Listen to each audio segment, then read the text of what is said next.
Hey everyone, we are back with the recap show. My name is Mariel Ebrahimi. I'm the CEO of DisruptCRE, and I am joined by my co-host. Hey guys, Josh Moinian here, the PropTech and Innovation Chair at NYU Schack. Today, we're recapping the NYU REIT Leadership Series with Sherry Rexroad, Managing Director of BlackRock. So the first clip, here we go. In this crisis in particular, that scale has absolutely been an advantage. Our performance, both through the downturn and then in this, bit of the recovery that we've experienced, has actually been shockingly strong. I think our results were up 21% in the second quarter. And so it's a direct result of a scaled business model that's supported by diverse global investment capabilities. I think it wouldn't be possible without the technology that we have. I mean, she talks about scale and how it went well for them in terms of having this, diversified global position. And I was so excited to hear this because it's another recurring theme, right? We heard Sam Zell talk about scale. We heard Ron Avner a little bit talk about scale. Diversified portfolios across a global, kind of asset group. So, what do you think about this? I mean, she's saying scale has worked out tremendously in our favor. Yeah. So Hamid, if you remember, was touching on scale. Just as scale is a negative if there's no, purpose behind it. I don't think there's a debate behind that, but what Sherry is saying is, they've been fortunate enough that with their scale, they've been allowed to do things that, low to mid cap companies just wouldn't have the ability to do. And especially in this downturn in the market, that's given them the opportunity to, to push through and thrive almost in this climate. So do you want to touch on that? Yeah. And like Hamid said in one of our earlier episodes as well, bringing it back to that one, technology being the great equalizer. Mm-hmm. But I think, kind of immediately following this clip, she goes into talk about how this great work from home experiment has actually done extraordinarily well for what people had expected originally in terms of productivity and comfort and probably all of those factors that go into making it successful or as successful as we could have expected. And she talks about how the technology that they've implemented across their asset classes has allowed her and her team to communicate with tenants right across all their asset classes in such a streamlined way. I think she even makes a joke, it's never been easier to get in touch with my clients. And so I think just being able to keep in touch, being able to disperse important information, whether it's critical in a moment of potential crisis or having to close offices in a moment's notice, or just throughout the whole process, keeping them up to date, whatever information, you kind of can bring your client on that journey, or your tenant in this case. And so she talks about the power of that and how that has really kind of set them apart in terms of preparedness and kind of that feeling of being taken care of by the asset owner. So I think that's amazing. Two areas where they're winning: scale and technology. Yes, a good balance sheet gives you resilience, but the ability to recognize change and adapt your behavior to it, that is resilience. The ability to recognize change and adapt your behavior to it is resilience. I love this so much. I think that this is everything for 2020. Resilience. I mean, that should be the word of the year. I hope most people are embracing that. But I love this because I think that it speaks louder about the industry, commercial real estate, just in general, with a magnifying glass on 2020 and how we're all adapting right now. But it's this notion of change. Change is inevitable. You and I feel that because, right, we understand technology and how iterative it is and how quickly, things change because of it. And I think that it's something the industry has been missing. It is this kind of missing psychology around change in our space. People hedge long-term bets. You make an investment into new lighting, new window, new building material, new system, whatever it happens to be, and it's a tremendous investment. And you're hoping that that investment takes you through, 20 years, 50 years.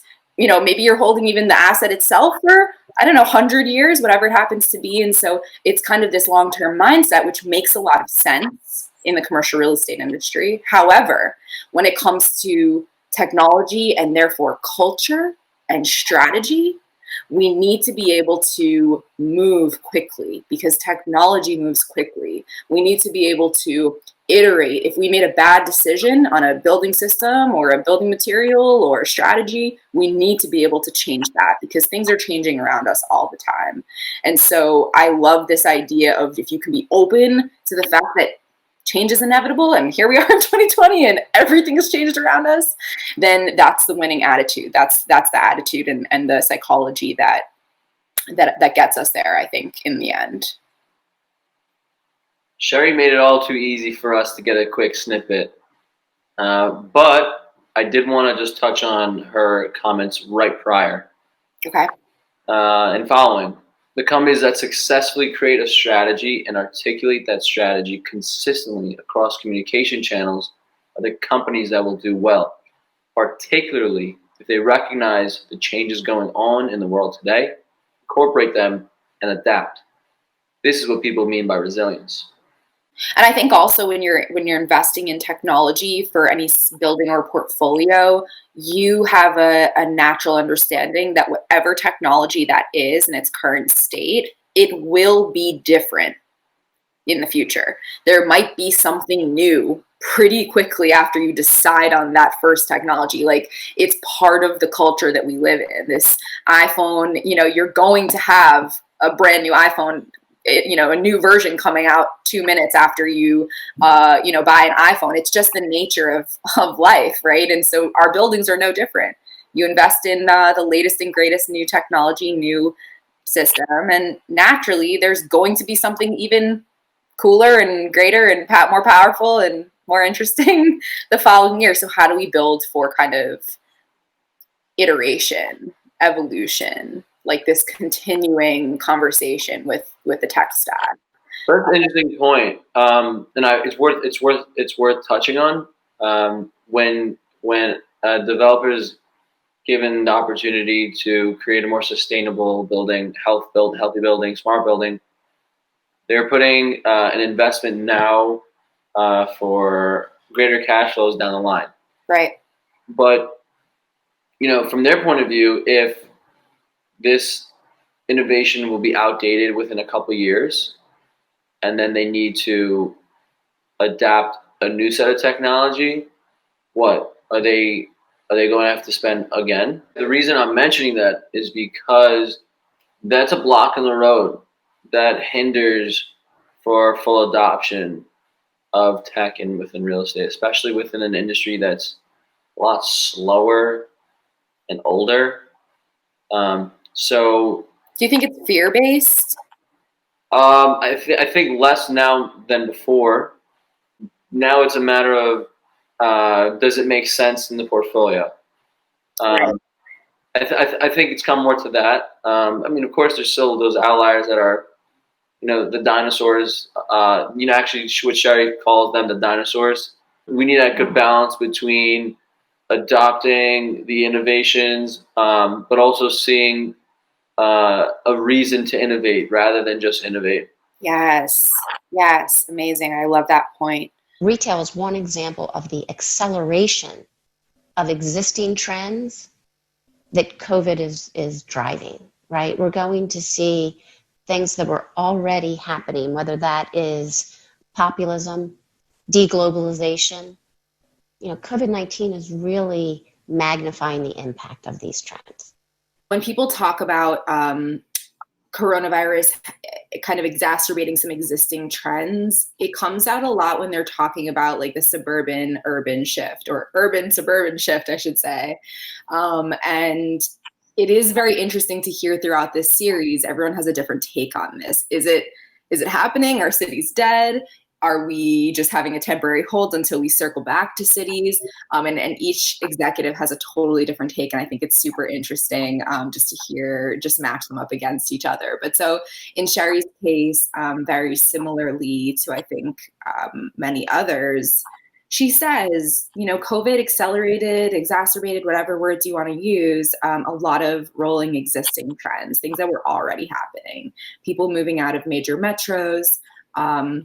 Even Ron Havner from the public storage episode we did, he talks about upticks in population to places like Arizona, Florida, Texas. And so these certainly aren't new trends. I think it's just kind of happening at this shocking pace all of a sudden. And so the impact is, of course, more extreme.